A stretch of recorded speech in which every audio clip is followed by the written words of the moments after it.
All right, wonderful people, welcome back to this wonderful channel where we'll bring you back-to-back update and information as it is hot. In case you have not joined our social media handle, what are you waiting for? Kindly go ahead and subscribe, like, comment, share, and also remember to on your notification button so that whenever our news drop, you will be the first. Well, collect them. Let's go down to the news proper as it is hot.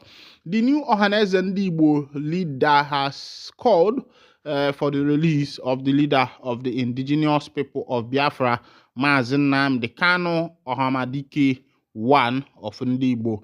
Let's go down to the full detail of that particular information. Of course, you know that Ohaneze Ndigbo has elected a new leader after the demise of the former president of Ohaneze Ndigbo, Nani Iwuanyanwu. But one thing, one significant thing, or one thing to look at that has actually happened in the seat and position of Ohaneze Ndigbo is that most of them dies in this office. Remember Obiozo, remember the other person, and also remember Emmanuel Iwuanyanwu. Now the new person has come in. Should I say it's old age or something like that? But I'm just, saying my observation. Meanwhile, let's go down to the full detail of that particular information.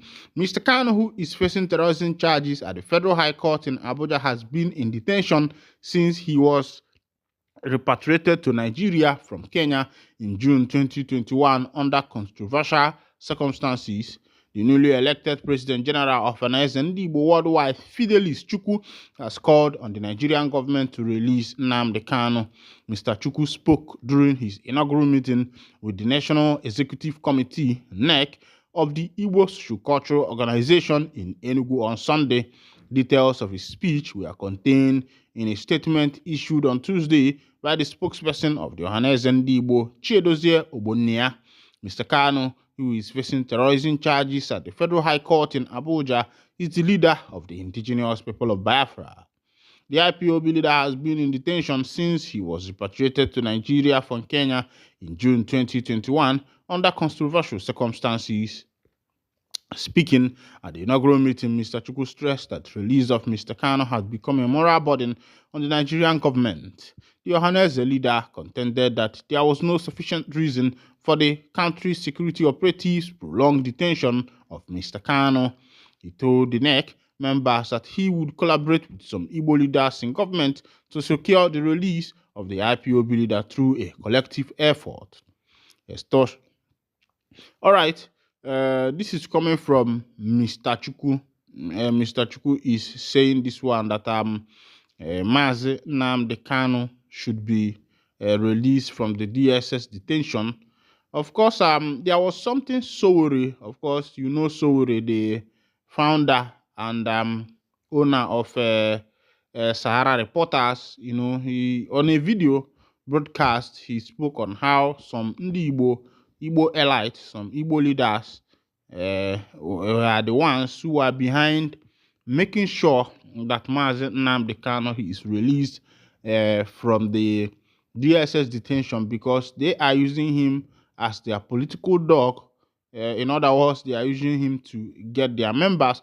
Of course, if you watch, you will find out that anybody that is seeking one position or the other in Igbo usually mentions Mazi Nnamdi Kanu's name.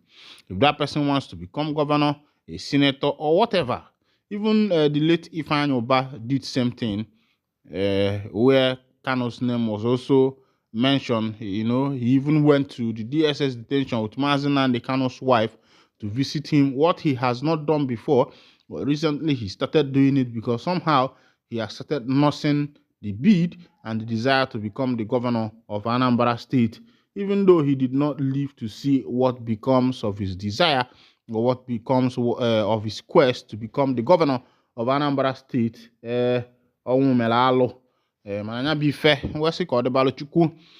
it be, the governor of Anambra State had declared amnesty for criminals in Anambra State, promising that anybody who comes out and drops their arm will be forgiven, and also they will be provided with other amenities to start a better life.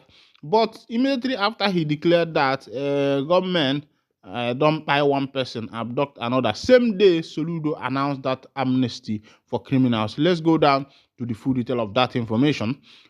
Gunmen operating in Anambra State on Tuesday night shot dead an unidentified man, abducting one more from his vehicle.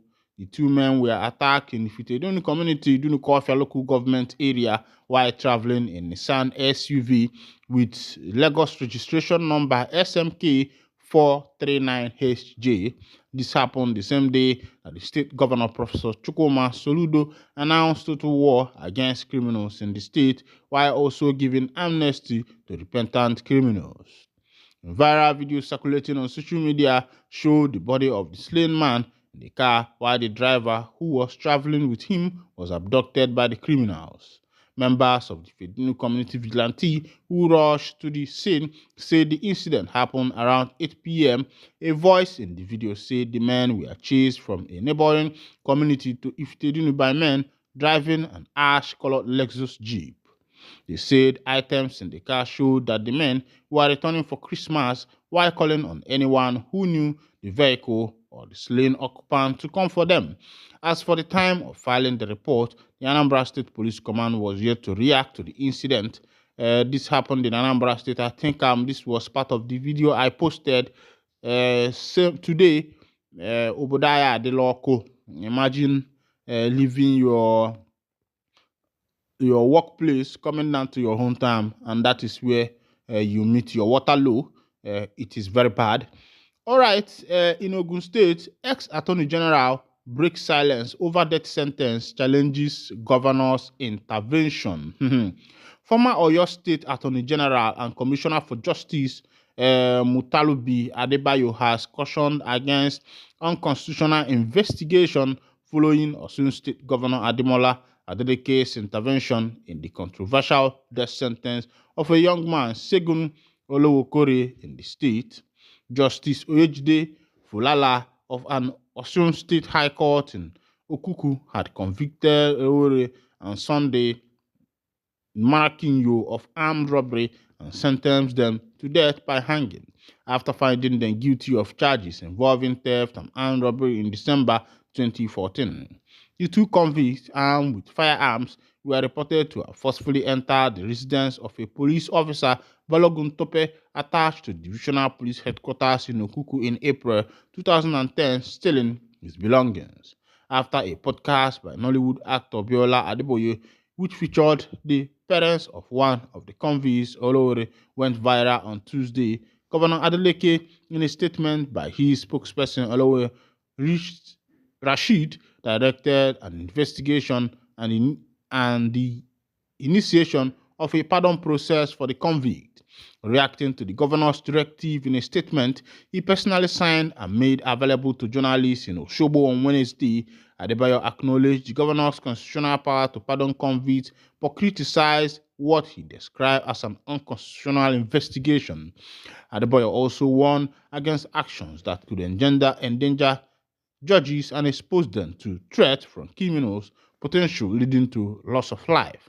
The senior lawyer urged government and the public to avoid being misled by bloggers and social media commentators spreading half-truth and falsehood to verify and harass the judiciary.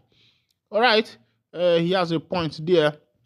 I think if the governor is granting a pardon, there should be a proper investigation to be sure that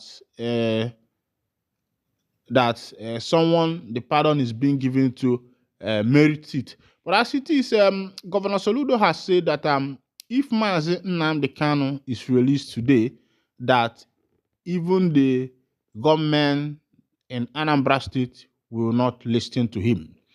Remember that the insecurity in Anambra State started in 2021 after Kanu was extraordinary rendition from Kenya to Nigeria. But Soludo said something. Remember that a lot of southeastern politicians, even from other tribes, have been, calling for Kanu's release. That will quell the issue of the insecurity that ravaged Anambra State. And they have called for his release. That when he is released, that a lot of some of these things will stop. because most of these criminals are hiding under the umbrella of IPOB to perpetrate their evil activities. But the governor of Anambra State, Chukwuma Charles Soludo, have said something. Professor Chukwuma Soludo, the governor of Anambra State, has expressed skepticism regarding the ability of the release of Nnamdi Kanu, the imprisoned leader of IPOB, to reduce insecurity in the southeast. During a press conference in Amobia, the governor emphasized how the Biafran struggle has been manipulated by criminal elements. According to Punch, he claimed that they are committing violent and organized crimes under the guise of Kanu's name and the cause. Soludo voiced doubt, saying, even if Nnamdi Kanu is released today, I'm not sure they will listen to him. He clarified that these organizations, now driven by financial gain rather than initial agitation for liberation, the movement's ideological objectives have been supplanted by violent crimes like armed robbery, kidnapping, and other violent crime, posing a major security threat to the area. The governor went on to say that Igbo people made up the great majority of those arrested for criminals in Anambra over the past 2 years, with a lot of them being non-indigenous. He criticized some communities for their complicity in aiding these criminals, as residents frequently see the criminals as liberators and security forces as enemies. To combat these escalating insecurity, Soludo declared the intention to launch Operation Udogachi, Operation Peace Shall Reign, a security campaign for the entire state that will begin in January. Well, the governor of Anambra State, you have said what is good, but I think you should also put for Kanu's release, because I think if he is released, then we will know who is who and who is doing what and what is doing who. Meanwhile, this is where I'll be winding down the curtain. And if this is your first time of joining us, kindly go ahead and subscribe, like, comment, and share. And also remember to on your notification button so that whenever our news drop, you'll be the first we'll collect them. Thank you for listening. God bless you.